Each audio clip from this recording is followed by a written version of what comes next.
뉴스를 넘어서 투자의 인사이트를 짚어보는 시간이죠. 스페셜리스트, 오늘은 GFM 투자연구소 이진우 소장님 모셨습니다. 어서 오십시오. 네, 안녕하세요. 오프닝하면서 말씀드린 것처럼 환율도 궁금하고요. 또 전반적인 시장 상황도 워낙 이 드라마틱한 이번 한 주인데요. 공매도 재개됐고 당장 금요일 날 대통령 탄핵 심판 선고가 있습니다. 이거는 어쨌든 불확실성의 재고로 받아들일 수 있는 거죠. 네. 그러니까요. 네. 이제 이번 주가 어떻게 보면 참 격동의 한 주간인데 힘들었던 3월 그러다 보니까 1분기 전체적으로 금년 들어서 1분기 전체적으로 이제 좀 힘들었다가 네. 이제 4월은 그래도 전통적으로 괜찮은 달이었다 하는 기대감은 있습니다만 네. 이번 주에 이제 두 가지의 불확실성이 어느 정도 해소가 돼줘야 되는 거 아니겠습니까? 네. 트럼프 대통령 관세야 늦어도 내일 정도면 우리 시간에 내일 갖고도 부족할까요? 그런 시기고 이제 금요일 날 이제 대통령 탄핵 소추 관련한 이제 헌재 선고가 나옵니다만 사실 어떻게 보면 가장 외면하기 힘든 변수임에도 불구하고 우리 경제 채널 방송할 것 없이 주식 관련해서 이런 얘기를 하면서 예 박사님 사실 좀 언급을 서로 회피해왔던 게 사실 아닙니까? 그렇죠. 워낙 민감하니까요. 네, 워낙 민감하고 이걸 갖다가 패널이 됐건 진행자가 됐건 언급한다는 자체가 그 뒷감당이 안 되는 그런 어떤 풍토 자체가 좀 개탄스럽습니다. 네. 의견은 개진은 의견 개진대로 할 수가 네. 있어야 되는데 저 또한 거기로부터 자유롭지가 않아서 드리고 싶은 말씀은 많지만 그런데 저는 적어도 우리 국내 정치 문제는 불확실성의 해소라기보다는 네. 또 계속되는 또 새로운 불확실성이 지속된다고 저는 생각하는 게 그러지 않았으면 좋겠습니다만 어느 쪽도 이른바 양진영 소위 말하는 뭐라고 표현해야 될까요? 보수와 진보라고 표현할까요? 아니면 민주당 쪽하고 국민의힘 쪽이라고 할까요? 어쨌거나 그렇게 갈려서 이게 쉽게 어느 쪽에서든 승복하거나 그렇죠. 화합하기 어려운 상황이죠. 그런 상황이기 때문에 이 부분은 사실 앞으로도 계속해서 그거 할 것 같고 불확실성의 해소라기보다는 그 이후에도 계속해서 우리 한국 시장의 코리아 디스카운트의 요인 내지는 아까 언급하신 환율 부분에 있어서도 유독 원화의 약세 요인 그렇게 작용할 수도 있다고 봅니다. 예. 네. 조심스럽고 사실은 영향도 판단이 쉽지 않아서 말씀하신 것처럼 어쨌든 간에 선고일은 지금 잡힌 거기 때문에요. 네.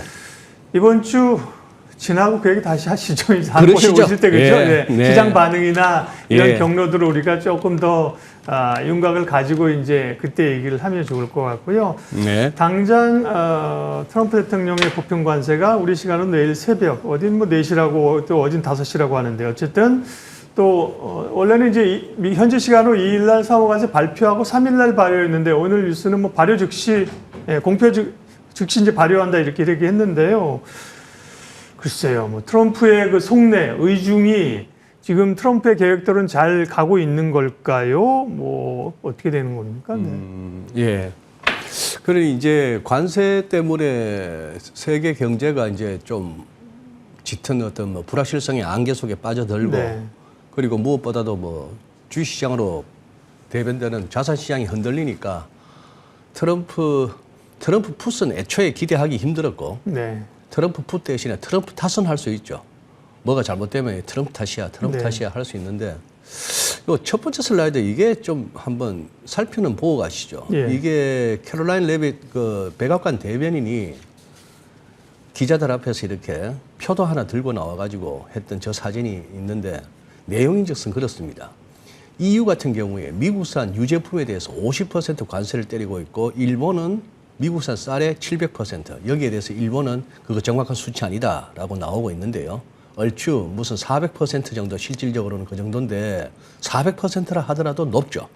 인도는 농산물의 100%, 캐나다 같은 경우에 미국산 버터치즈의 300%. 그러면서 이 똑같은 표현을 씁니다. 트럼프 대통령 같은 오랫동안 미국을 갈취해왔다 이 나라들이. 수십 년 동안 이런 관세가 미국 제품의 수입이 그 나라에서 불가능하게 되었고 그러다 보니 많은 미국인들이 일자리를 잃고 이제는 상호주의의 시간이다 하니까 뭐 이 표는 결국 이 정도까지 해왔던 그 무역 관행에서 트럼프 대통령, 트럼프 2기에서는 이걸 이제 바로잡아 보겠다는 것이고 또 우리가 느끼지 않습니까? 트럼프 대통령 스타일을 좀 알아서 기어달라는 거 아닐까요? 그동안에 이제 관세를 가지고 얘기해 왔을 때, 누구 좀 뭔가 이렇게 좋은 그걸 내주면 좋겠다는 건데. 그런데 이것도 말이죠. 그 다음 슬라이드 한번 보시면은 어제 CNBC가 이제 그런 얘기를 했습니다. 지금 그거 보세요. 트럼프의 테리프 갬빗. 저 갬빗이라는 표현 저 이번에 새롭게 안 영어 단어인데. 갬빗이 뭐예요? 네. 갬블은 우리가 네, 도박인데. 네, 네. 갬빗이 체스나 무슨 뭐 이런 거에 있어서의 첫 수랍니다. 네. 첫 수, 이제 초반에 그런 건데 이게 결국 이미 looking fragile, 이미 프레절해 보이는 취약해 보이는 경제에 좀 더 안 좋은 영향을 줄 것 같다 하는 그런 내용입니다. 그런 내용인데 그 다음 슬라이드 보면은 이 이제 기사의 핵심 내용인데요. 지금 첫 번째 패러그래프에서는 빨갛게 제가 강조해 놓은 거. 미국에서 보기에도 이거는 아주 가장 큰 도박이라는 얘기입니다. 도박이라는 얘기고 두 번째 패러그래프에서는 이 표현입니다. 제일 큰 문제는 트럼프 행정부 바깥에 있는 사람은 아무도 모른다는 거예요. 이 관세로 이루고자 하는 거 정책 목표가 달성될 수 있을지. 통상은 이제 시장하고 어느 정도 소통을 하잖아요. 그러니까요. 그죠? 예, 그런 상황인데 심지어 케빈 헤셋 국가경제위원회 위원장도 모르는 것 같아요. 네. 백악관 대변인 캐롤라인 레빗도 디테일한 부분은 모른다는 거죠. 네. 대통령이 발표할 거다 이래 되고 그리고 이 두 번째 패러그래프에서 나온 얘기가 또 그리고 관세 부과 이후에 실제 제품들 가격이 어떻게 될지도 모른다 하는 것이고 세 번째 요거는 한번 좀 고민해 볼 필요가 있습니다. 이론적으로는 이거는 인플레이션을 유발할 수밖에 없죠. 관세는. 이거는 뭐 상식적인 생각입니다. 그런데 그 다음 표현이 재밌어요. 그런데 사실상 현실적으로는 꼭 그렇게 작동해온 것은 아니다. 관세가. 오히려 경험을 보면 역사적 경험으로 이것이 오히려 디플레를 갖다 유발하고 경기 침체를 유발했다는 것이고 이제 캐묵은 그 홀무트 슈미트법입니까? 1920년대 30년대 그 관세 엄청나게 때렸던 그 당시 그것도 결국 대공황을 끌고 가지 않느냐 이런 얘기고요. 그 다음에 자꾸 나오는 얘기 리세션 가지고 작년에 논란이 있었습니다만 이제는 외신에서 미국 매체에서도 자꾸 스태그플레이션 내지는 스태그플레이션 내리 스태그플레이션적인 이런 표현입니다. 이런 표현들이 자꾸 나오니까 이게 결국 그리고 그 다음 슬라이드도 보시면은 관세와 관련해서 기사를 검색해 보면 좋게 보는 건 하나도 없습니다. 제일 위에 거는 혼돈, 케어스, 언서턴티, 불확실성 그리고 마켓, 마인필드 시장에 온통 지뢰밭을 만든다는 얘기고요. 그다음에 두 번째 기사의 핵심 내용은 그거죠. 결국은 비용이 더 든다는 것이고 세 번째는 미국인들은 이제 싼 제품은 쓰기가 힘들어졌다. 이런 상황이 되었습니다. 자, 해방의 날이라고 표현했는데 뭐 바라기는 시장이 어떻게든 나오는 그 발표를 보고 그 불확실성으로부터 좀 해방되는 그런 계기가 됐으면 싶네요. 네. 예. 아, 참 시대가 PR을 구별하기 어려운 시대이고 PR 구분이 힘들죠. 진실과 거짓을 구별하기 어려운 시대이고 그렇잖아요. 그죠? 네, 말씀하신 트럼프 대통령 뭐 주식시장 쳐다보지도 않는다 했던 게 불과 얼마 전인데 또 어제는 또 백악관 대변인 그러더라고요. 뭐 그것도 주식시장 영향 뭐 크지 않을 기자가 거다. 아니 대부분의 은퇴자들은 401k 그 연금 그걸로 하는데 주식시장 이렇게까지 흔들리면은 그분들이 고통스러워하지 않겠느냐 어떻게 생각하느냐 하니까 또 대답이 매일매일 지켜보고 계시고 걱정하고 있다. 그러니 뭐 좋게 얘기하면 유연하고 나쁘게 얘기하면 왔다 갔다 하는 사람이죠. 네. 근데 뭐 팩트는 그 시대를 우리가 살고 있다는 겁니다. 그렇습니다. 네. 헤쳐나갈 수밖에 없는. 그러니까 이제 트럼프발 관세가 어쨌든 가장 문제가 되는 거는 서로 관세를 서로 이제 물리면서 세계 경제를 위축시키고 내부적으로 보면 인플레이션을 자극할 수 있다. 물론 이제 앞서 말씀하신 게 뭐 아닐 수도 있었다 그러지만 일반적으로 네. 일반적으로는 인플레이션이 네. 걱정이 되는 거죠. 그런 거고요. 그랬을 때 이제 연준의 태도가 어떻게 나올 것이냐인데 당초 연준의 올해 금리 인하 매수는 한 1회까지 줄었다 그죠.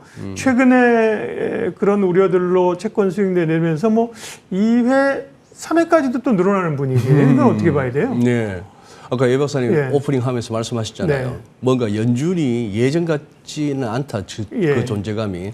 그리고 보니까 우리가 이런 프로그램에서 연준 얘기를 안 하고 넘어가는 날이 많죠. 네. 예전에는 거의 뭐 그렇죠. 파월이 어떻고 뭐 연준이 어떻고 금리 인하가 어떻고 뭐 연준은행 그 총재들 이름도 잘 모르면서 매일 누가 뭐 얘기했다 이런 거 맨날 얘기했잖아요. 그랬죠. 네. 예. 그리고 지표 좀 나쁘면 연준이 무슨 또 금리 인하를 좀 생각해 줄라나. 네. 심지어 뭐 QT를 갖다가 250억 달러에서 50억 달러로 네. 유동성 빨아들이는 속도를 줄여주는 것만 해도 고마운데 그게 그런 이제 것도 파월 푸시잖아요. 푸시 그죠? 작용한다고 예. 했는데도 막상 예. 시장의 흐름은 최근 그 이후에 오히려 뭐 더 빠졌지 않습니까? 예. 그런 식으로 되니까 어떻게 보면 그거 같아요. 그 사람들도 정무 감각은 뛰어나니까 지금은 트럼프 대통령이 모든 뉴스에 초점에 서야 되고 그 스포트라이트를 받아야 되는데 어디 감히 연준 그렇죠. 그런 것도 있고 예. 놔두는 거죠. 일종으로. 놔두는 그죠? 거고 맞아요. 예. 그리고 또 워낙 일론 머스크가 칼을 휘두르고 있으니 네. 너무 나대다가 또 혹시나 또 찍히는 소리 하면은 연준에 사람 쓸데없이 많은 것 같은데 이런 소리 나올까봐 네. 뭐 이거는 생각도 합니다만 지금 연준의 시간은 아닌 것 같아요. 연준의 시간은 아닌 것 같고 네. 백악관의 시간이지. 네.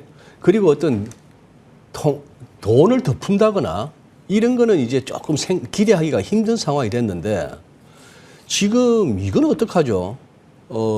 ISM 제조업 지금 저 보시면은 어제 밤에 나왔던 ISM 제조업 지수가 결국은 이제 또 50 아래로 떨어졌는데 저 표현입니다. 스태그플레이셔너리.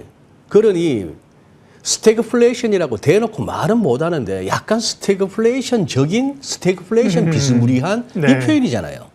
이 표현인데 그다음 세부 지표도 보세요. 세부 지표도 그다음 슬라이드 보시면은 제가 마킹을 했는데 거기 표시가 안 되니까 좀 네. 그러네요. 어쨌거나 두 번째 저기 뭐니까 매니팩처링 제일 위에 약간 음영 처리돼 있고 그다음 두 번째 칸은 하얀데 뉴 오더 신규 주문도 뚝 떨어졌죠. 대부분 전월보다. 지표 다 떨어졌죠. 네. 그리고 무슨 생산도 뚝 떨어지고 인플로이먼트도 뚝 떨어지고 다 저런 식인데 제일 찝찝한 거는 그겁니다. 지불 가격입니다. 그런 식으로 이제 가격이 올라가니까. 가격만 올랐어요. 예. 네. 그러니 지표는 분명히 좋지 않은 흐름인데 그런데 지금 그 다음 슬라이드를 보면서 또 저는 한번 혹시나 싶어서 클리브랜드 연준에 들어가서 저걸 한번 살펴봤는데 또 배터리 놓으니까 제가 이거 읽을 수가 없네요. 네. 예. 저도 이거 일일이 다 기억을 못 하니까 카바를 해왔는데 그게 또 빠져 있네요. 그래서 지금 보면은 뭐 아래 위로 과하게 오르는 거 굉장히 안 움직이는 거 뺀 16% 트림드 뭐 등등을 해서 했습니다만 드리고 싶은 말씀은 추이가 그렇게 뭐 최근 들어 기대 인플레이션 같은 거는 축축 치솟아 오르고 어제 ISM 제조업 지수의 지불 가격 지수도 푹 치솟고해서 좀 걱정은 됩니다만 공식적인 건 아직 2월까지의 흐름을 봐서는 인플레이션을 갖다가 그렇게 걱정할 필요는 없는 상황. 뭐 그런 상황인데 오히려 관세 부과 이후에 한번 흐름을 보면서 연준은 움직이지 않을까 싶어요. 그런 상황이고 또 하나 제가 그거 했던 거는 크리스토프 월러가 조용합니다.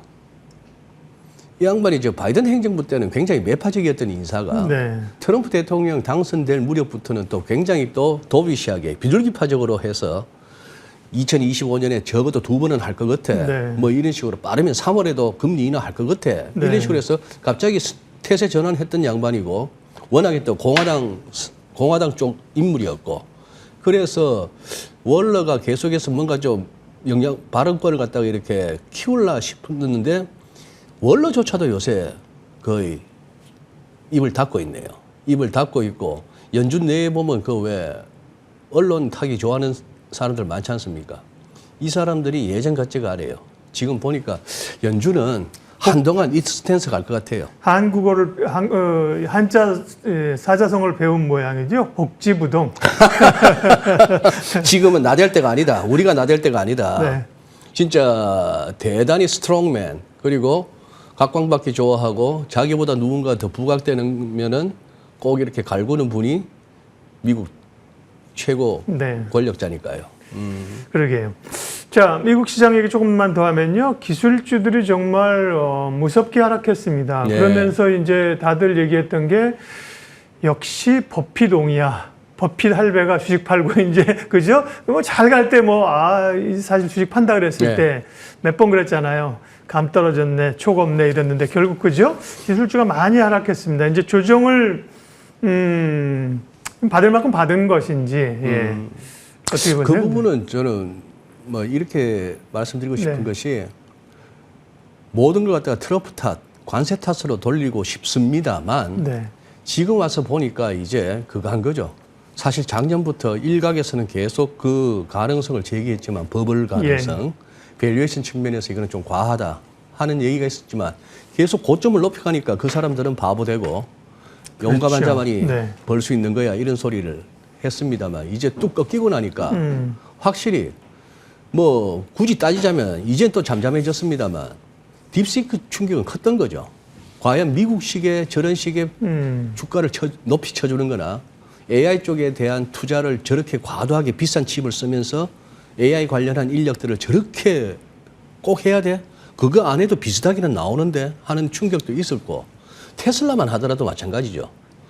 어떤 정치적인 어떤 그것도 작용했습니다만 그걸 갖다가 이제 뭐 자율주행이나 등등으로 쭉 했습니다만 그렇죠.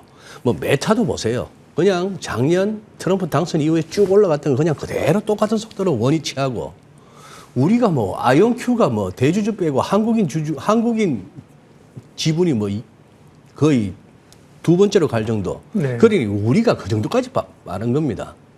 그렇게 했는데 생각해 보시면은 인도 좋아요 했던 작년 가을에 어디서나 다 인도 얘기를 할 무렵에 그때 또 이제 관련한 ETF 나오고 레버리지 상품도 나오고 해서 또 들어가서 우리는 또 마지막에 물렸죠. 뭐 ETF 나오면 고점이에요. 예, 그렇습니다. 또 여의도에 물어보면 그래요. 그때 아니면 장사가 안 되고 안 팔리니까. 그렇죠. 예, 그런 어떤 맹점이 있습니다만. 그래서 지금 어느 정도 그거 했는데 아예 미국 장은 이렇게 한번 말씀드릴게요. 9번 슬라이드 나스닥 종합 주간 차트 한번 보여주십시오. 네. 이걸로 그냥 제가 말씀을 드리고 싶은 것이 이게 어제까지가 아니고 그저께 마감인데요. 네. 위클리 차트입니다. 위클리 차트인데 제가 드리고 싶은 말씀은 지금은 단기적으로는 반등이 충분히 가능하고 기대할 만한 그런 위치입니다. 채널의 중간 와 있고요. 상승 채널의 중간쯤 와 있고. 구름대 예, 구름대 근처에도 있고. 와 있고. 그리고 그간 낙폭도 워낙 컸고. 오죽하면 작년 7월 말 8월 초에 뭐 엔캐리 청산 운운할 때 그때보다도 고점 대비 낙폭이 더 컸으니까. 그런데 이 차트에서 또 주목할 것은 위클리 차트인데 초록색의 지금 후행 스팬이 가격대를 벌써 물고 내려갑니다. 네. 저거는 중요한 데일리나 이런 것보다 위클리에서 저 정도의 어떤 시그널이 나왔다는 얘기는 이거는 약세장의 시작이라는 얘기죠. 예. 약세장의 시작인데 조정 차원을 넘어서. 그러나 이게 단번에 원웨이는 없으니까 그동안 이제 기술적으로 반등 어느 정도 기대해 볼 만한 예. 그런 상황. 그러나 중장기적으로는 이게 조금은 남아있다 하는 그런 어떤 비율을 갖고 갈 수밖에 없습니다. 오늘 우리의 또 중요한 주제인 환율 얘기하겠습니다. 네. 지금 1,467원. 네. 그러니까요. 이제 그래도 뭐 그나마 70원 이로는 잘 안 가죠. 네, 그나마. 뭐 예. 아니 뭐 말씀드린 것처럼 우리 뭐 올해 성장률이 지금 뭐 1% 중반, 1% 한 자릿수 보는 데도 예. 있고 그죠? 정책 예. 불확실성 뭐 이런 걸 보게 되면 환율이 특별히 강할 이유는 없는데 예. 원화가 그죠? 예. 근데 너무 약세 국면이 계속되는 거예요. 어떻게 이해되는 거예요? 그래서 지금 우리가 뭐 1,480원대 우리가 봤던 고점까지 열 수 있고 진짜 1,500원대 가느냐 하는 부분은 네. 저는 뭐 그렇게까지는 보고 싶지는 않습니다. 그런데 우리나라가 만약에 전국이 4월 들어서 이후에도 계속 혼란스러워진다면 그 부분은 장담할 수가 없는데 그러나 환율을 갖다가 조금 이론적으로만 보자면 달러 인덱스 한번 보십시오. 달러는 달러 많이 인덱스 내려왔잖아요. 보시면 그죠? 트럼프 당선했던 이후로 갔던 거 그대로 원위치죠. 예. 그대로 원위치니까 트럼프 당선되고 나서는 주가도 올랐고 코인도 올랐고 국채 수익률도 올랐고 주식도 오르고 달러도 강하고 다 했다가 그게 그대로 똑같은 속도로 거의 대깔꼬마리 형식으로 떨어졌습니다. 예. 지금부터 이제 관세 이유가 어떻게 될지인데 요거하고 또 참고하실 만한 거는 10년물 국채 수익률이에요. 그 다음 슬라이드 보시면은 방금 보셨던 달러 인덱스 차트하고 별 차이 없죠. 그러니 저런 상황에서 일단은 베센트가 계속 강조하는 거, 연준 보고 금리 낮추라고 얘기하는 대신 우리는 10년물 국채 수익률을 낮추겠다라고 했는데 저는 요거 뭐 골드만삭스가 금년 말에 4%까지 10년물 얘기를 했는데 저는 사실 내심 더 많이 아래쪽을 보고 있습니다. 그거는 다음 기회에 한번 말씀을 드리겠는데 그래서 이 부분도 같이 이렇게 계속해서 보시면 될 것 같은데 달러가 더 내린다면은 우리 서울에서 아니 3월 달에 49억 8천만 달러 거의 50억 달러의 무역수지 흑자인데 환율이 못 내린다? 아니 그럼 아직도 한 50억 달러 안팎으로 우리 들고 유럽으로 미국으로 또 주식 사러 가나요? 모르겠습니다. 이거는 조금 수급상으로도 이해가 잘 안 되는 그런 상황이 되어버렸습니다. 달러 인덱스, 즉 글로벌 달러 시세 계속해서 봐주셔야 될 것 같아요. 네.